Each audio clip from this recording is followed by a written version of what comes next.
सोचिए एक आम इंसान की जिंदगी। सुबह अलार्म की आवाज, भागती हुई जिंदगी, ऑफिस में अपनी बात ठीक से न रख पाने की कसक, घर में अपनों से मन की बात कहने में झिझक, और हर दिन यह महसूस करना कि काश लोग मेरी बात समझ पाते। दिल्ली के किसी छोटे से फ्लैट में रहने वाला कर्मचारी हो, बिहार के गांव का युवा हो, मुंबई की लोकल में सफर करने वाला प्रोफेशनल हो, पंजाब के खेतों में मेहनत करता किसान हो, जयपुर, लखनऊ, भोपाल, रांची, पटना या कोलकाता का छात्र हो, या फिर चेन्नई, बेंगलुरु, हैदराबाद, तिरुवनंतपुरम, कोयम्बटूर का कामकाजी इंसान, सबकी एक ही अंदरूनी चाहत होती है, सुने जाना, समझे जाना और अपनी बात असर के साथ कह पाना।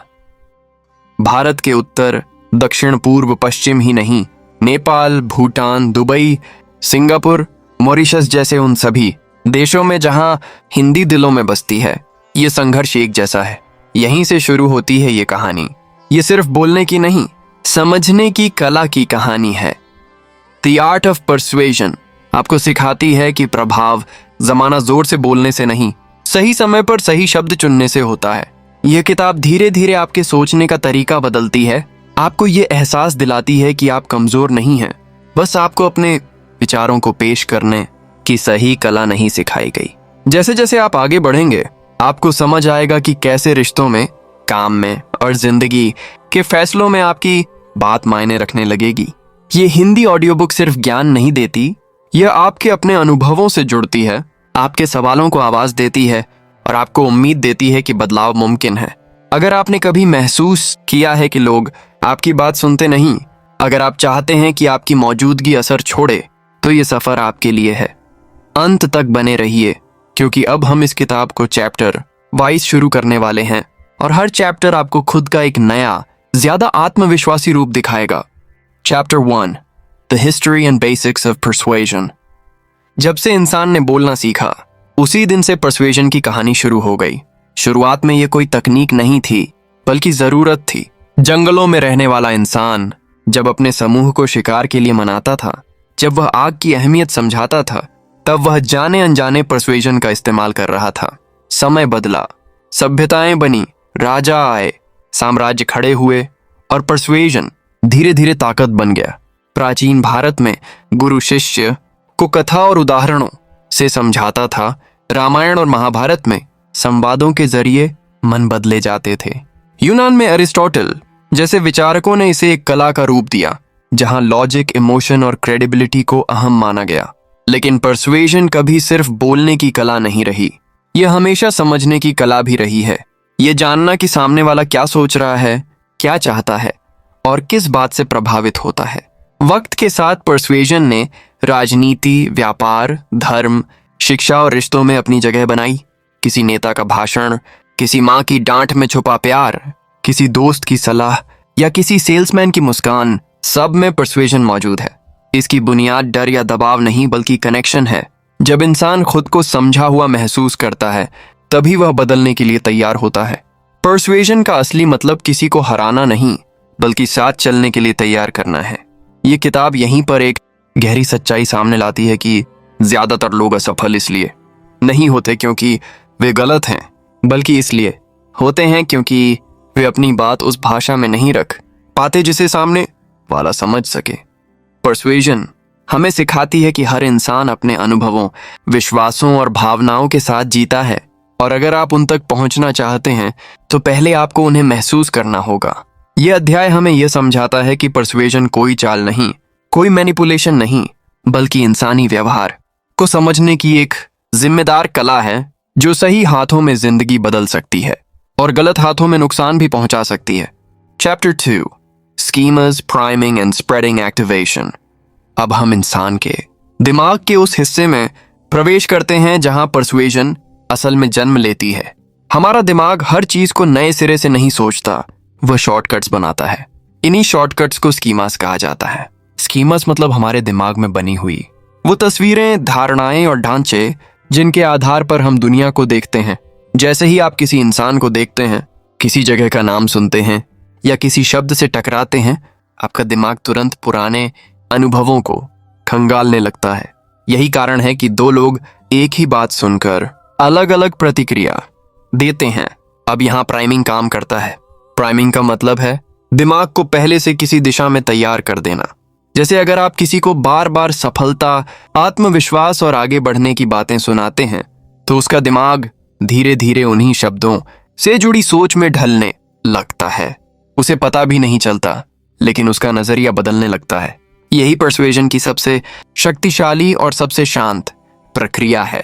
इसमें कोई जोर नहीं, कोई बहस नहीं, सिर्फ असर होता है। इसके बाद आता है स्प्रेडिंग एक्टिवेशन।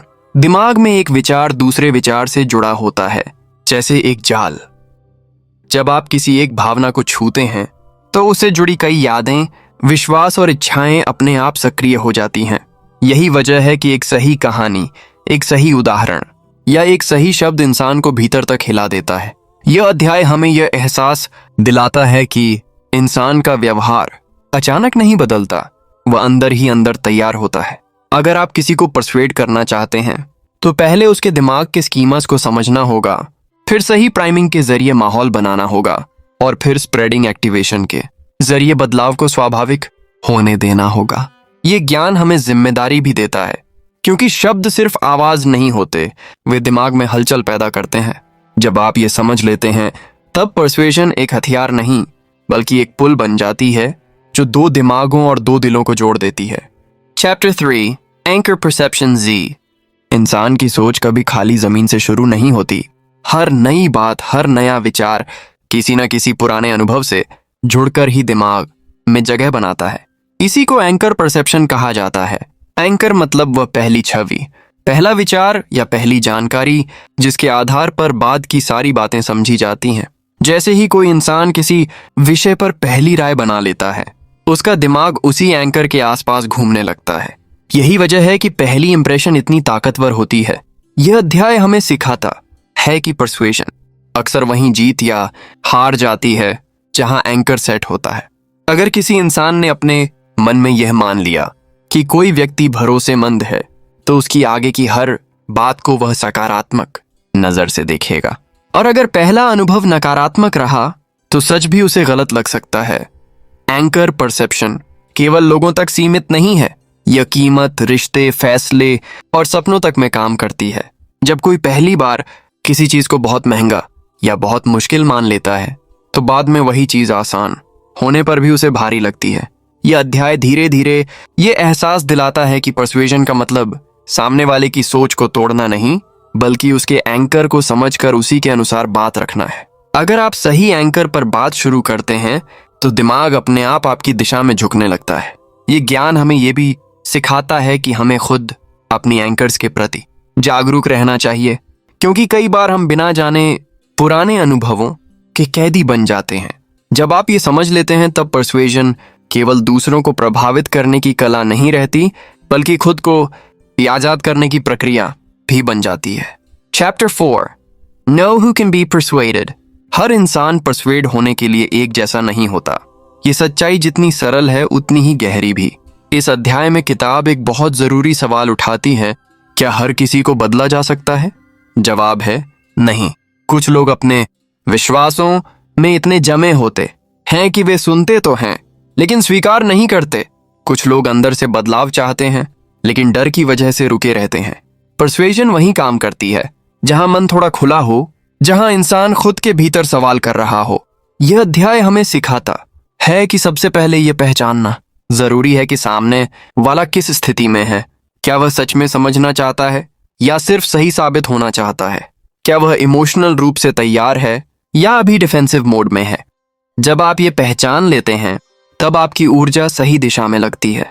यह अध्याय हमें यह भी बताता है कि कभी कभी परसुएशन का मतलब बोलना नहीं बल्कि चुप रहना होता है।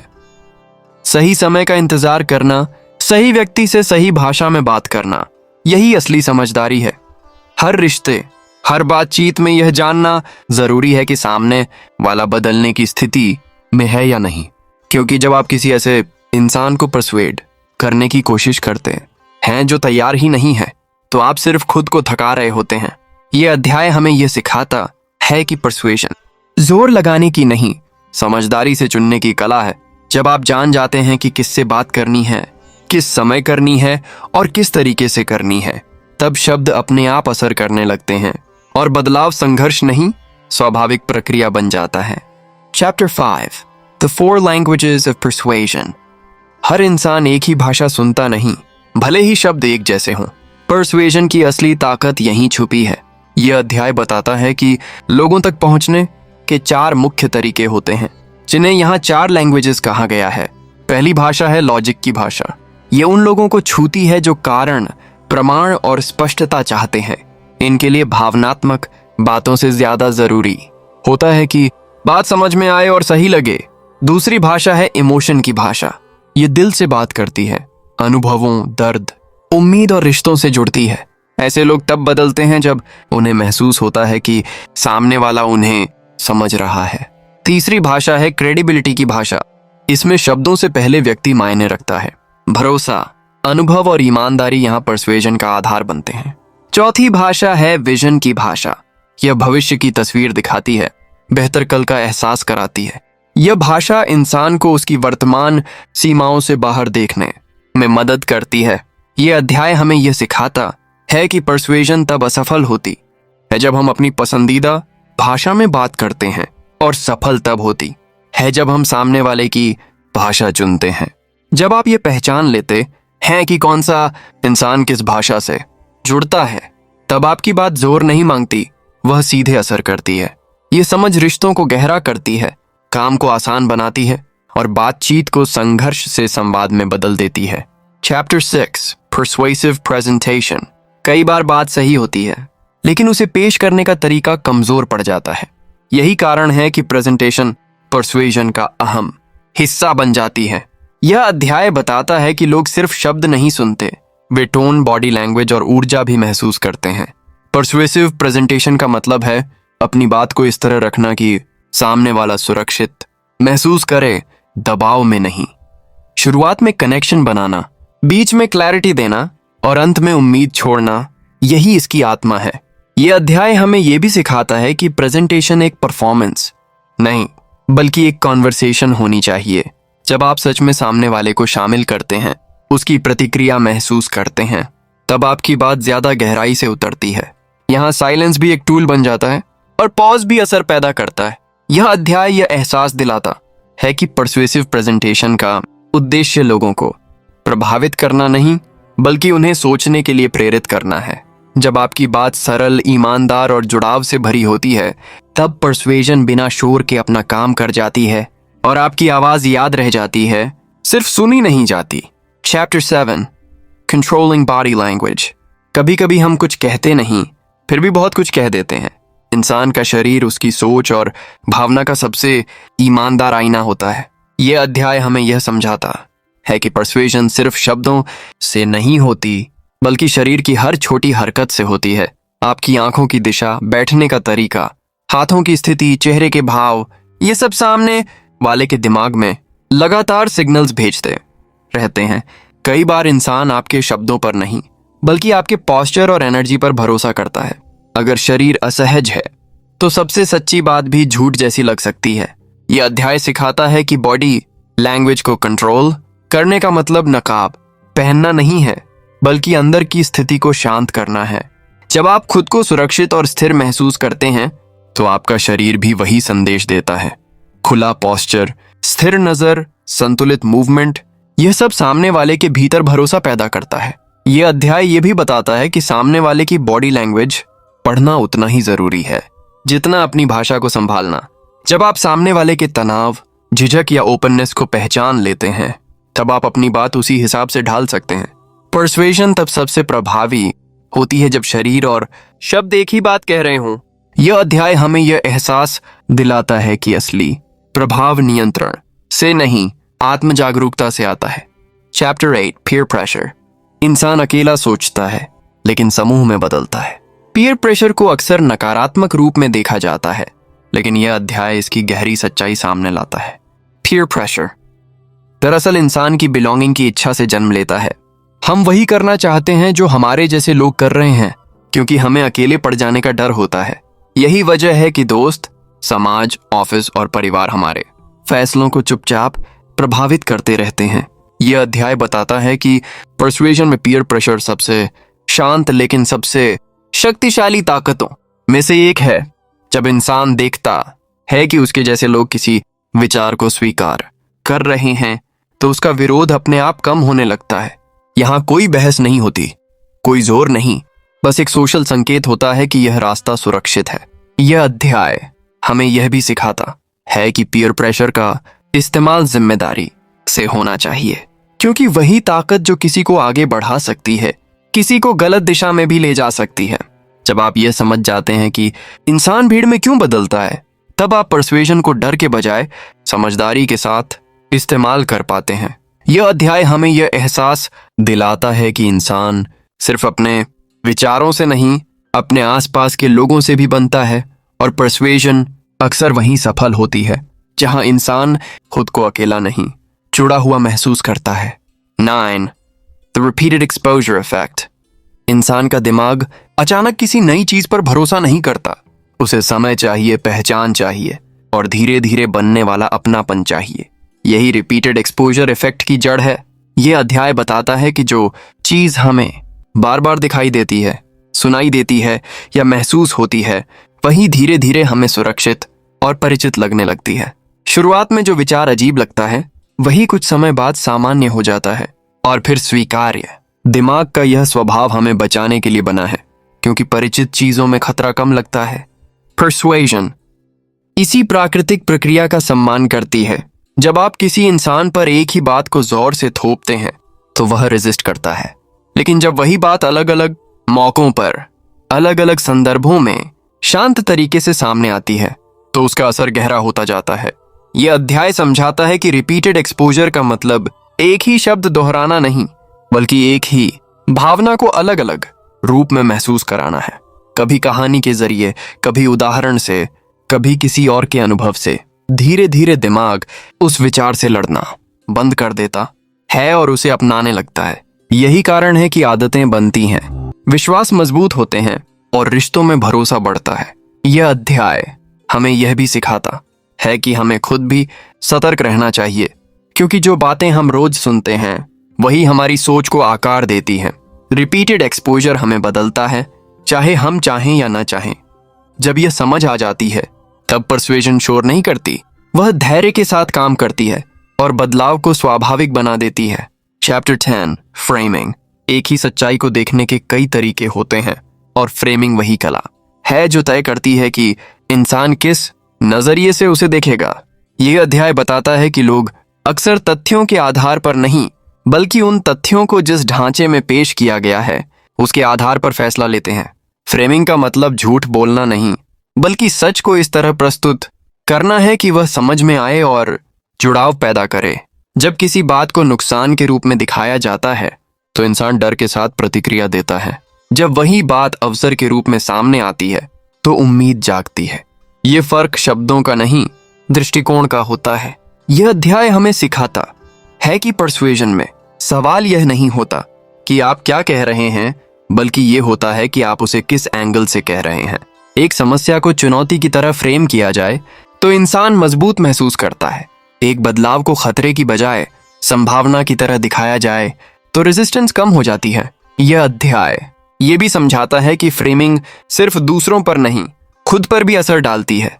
जिस तरह से हम अपनी असफलताओं, रिश्तों और फैसलों को देखते हैं, वही हमारी भावनात्मक स्थिति तय करता है। जब आप फ्रेमिंग की ताकत को समझ लेते हैं, तब पर्सुएशन सिर्फ बातचीत का हुनर नहीं रहती, बल्कि सोचने का तरीका बन जाती है। यह अध्याय हमें यह एहसास दिलाता है कि सही फ्रेमिंग किसी इंसान को मजबूर नहीं करती, बल्कि उसे अपनी मर्जी से आगे बढ़ने का रास्ता दिखाती है, और यही पर्सुएशन की सबसे ईमानदार जीत है। Chapter 11 sneaky tricks. इस अध्याय का नाम सुनते ही मन में एक सवाल उठता है, क्या पर्सुएशन चालाकी है? क्या यह किसी को चुपचाप अपने हिसाब से मोड़ लेने का तरीका है? यह अध्याय इसी भ्रम को तोड़ने से शुरू होता है। स्नीकी ट्रिक्स का मतलब धोखा नहीं, बल्कि इंसानी दिमाग की उन छोटी छोटी आदतों को समझना है जिन पर हम रोज बिना सोचे प्रतिक्रिया देते हैं। हमारा दिमाग हर फैसले पर गहराई से सोचने की स्थिति में नहीं होता, इसलिए वह आसान रास्ते चुनता है। जैसे रेसिप्रोसिटी, जब कोई हमारे लिए कुछ करता है तो हम अनजाने में बदले में कुछ करना चाहते हैं। कंसिस्टेंसी, जब हम किसी बात से सहमति जता देते हैं तो बाद में उसी लाइन पर बने रहना चाहते हैं। स्केर्सिटी, जब कोई चीज सीमित लगती है तो उसकी कीमत हमारे मन में बढ़ जाती है। ये सब ट्रिक्स नहीं बल्कि नेचुरल ह्यूमन टेंडेंसीज हैं। यह अध्याय बताता है कि परसुएजन इन्हीं टेंडेंसीज के साथ काम करती है, उनके खिलाफ नहीं। लेकिन यहीं पर जिम्मेदारी की बात आती है, क्योंकि वही ज्ञान जो किसी इंसान को आगे बढ़ने के लिए प्रेरित कर सकता है, किसी को गुमराह करने में भी इस्तेमाल हो सकता है। यह अध्याय बार बार इस बात पर जोर देता है कि एथिकल परसुएजन का आधार सम्मान है। अगर सामने वाला खुद को इस्तेमाल किया हुआ महसूस करता है तो परसुएजन असफल हो जाती है, चाहे वह तुरंत काम करती हुई दिखे। स्नीकी ट्रिक्स तब सही मानी जाती हैं जब वे सामने वाले के हित के खिलाफ न जाएं, जब वे दबाव नहीं बल्कि क्लैरिटी दें।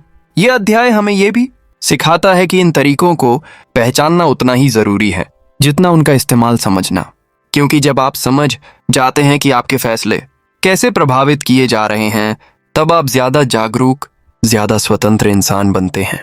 यह अध्याय हमें यह एहसास दिलाता है कि असली ताकत चालाकी में नहीं, समझदारी में होती है। अब जब यह सफर अपने अंत की ओर आता है तो एक बात साफ हो जाती है कि परसुएजन कोई जादू नहीं है, यह इंसान को इंसान से जोड़ने की एक गहरी प्रक्रिया है। इस किताब ने यह दिखाया कि लोग बदलते नहीं क्योंकि उन्हें मजबूर किया जाता है, वे बदलते हैं क्योंकि उन्हें समझा जाता है। Words, tone, body language, timing, framing सब मिलकर एक ऐसा माहौल बनाते हैं जहां बदलाव सुरक्षित लगता है। यह हिंदी ऑडियो बुक आपको किसी और पर हावी होने की नहीं बल्कि खुद के भीतर क्लैरिटी लाने की दिशा दिखाती है। जब आप खुद को बेहतर समझते हैं तब आप दूसरों को भी बेहतर समझ पाते हैं। यही परसुएजन की असली शुरुआत है। अब सवाल यह नहीं है कि आप कितना प्रभाव डाल सकते हैं, सवाल यह है कि आप किस तरह का प्रभाव डालना चाहते हैं, क्योंकि हर शब्द, हर संकेत, हर चुप्पी किसी न किसी को दिशा दे रही होती है। अगर इस किताब के बाद आप थोड़ा और ध्यान से सुनते हैं, थोड़ा और जिम्मेदारी से बोलते हैं और थोड़ा और इंसानियत के साथ जुड़ते हैं तो ये सफर सफल है। यहीं पर यह किताब समाप्त नहीं होती बल्कि यहीं से आपकी असली प्रैक्टिस शुरू होती है। परसुएजन अब आपके लिए एक तकनीक नहीं, एक समझ बन चुकी है, और यही समझ आने वाले हर रिश्ते, हर बातचीत और हर फैसले को धीरे धीरे बदल देगी। इस किताब के साथ बिताया गया यह समय हमें एक बहुत शांत लेकिन गहरी सच्चाई तक ले आता है। हमने जाना कि परसुएजन किसी को झुका लेने का हुनर नहीं है बल्कि किसी के भीतर भरोसा जगा देने की क्षमता है। ये किताब हमें सिखाती है कि शब्द तभी असर करते हैं जब उनके पीछे समझ, संवेदना और ईमानदारी होती है। हमने ये महसूस किया कि हर इंसान सुने जाने की इच्छा लेकर चलता है और जब उसे सच में सुना जाता है तभी वह बदलने के लिए तैयार होता है। अब जरा ठहर कर खुद से पूछिए, जब आप किसी से बात करते हैं तो क्या आप सिर्फ अपनी बात रखने में लगे रहते हैं या सामने वाले की चुप्पी को भी सुनते हैं? क्या आपके शब्द लोगों को सुरक्षित महसूस कराते हैं या अनजाने में दूरी बना देते हैं? ये किताब यहीं खत्म नहीं होती, क्योंकि इसकी असली शुरुआत अब आपके जीवन में होती है। जब आप अगली बार किसी से बात करें, किसी को समझाने की कोशिश करें या किसी रिश्ते को सहेजें, तब इन सीखों को याद रखिए। धीरे धीरे आप महसूस करेंगे कि आपकी बातचीत में तनाव कम हो रहा है और जुड़ाव बढ़ रहा है। यही इस सफर की सबसे बड़ी जीत है। अगर इस कहानी ने आपको सोचने पर मजबूर किया है, अगर आपको लगा है कि ये शब्द आपके अपने अनुभवों से जुड़े हैं, तो आप पहले से ही इस किताब का हिस्सा बन चुके हैं। हमारे हिंदी ऑडियो बुक चैनल को लाइक करें, इस यात्रा को शेयर करें, सब्सक्राइब करें और बेल आइकॉन दबाकर हमारे साथ जुड़े रहें, ताकि हर नई किताब, हर नई सीख और हर नई आवाज आपके दिल तक पहुंचती रहे और हम मिलकर शब्दों की ताकत को समझदारी और इंसानियत के साथ जी सकें।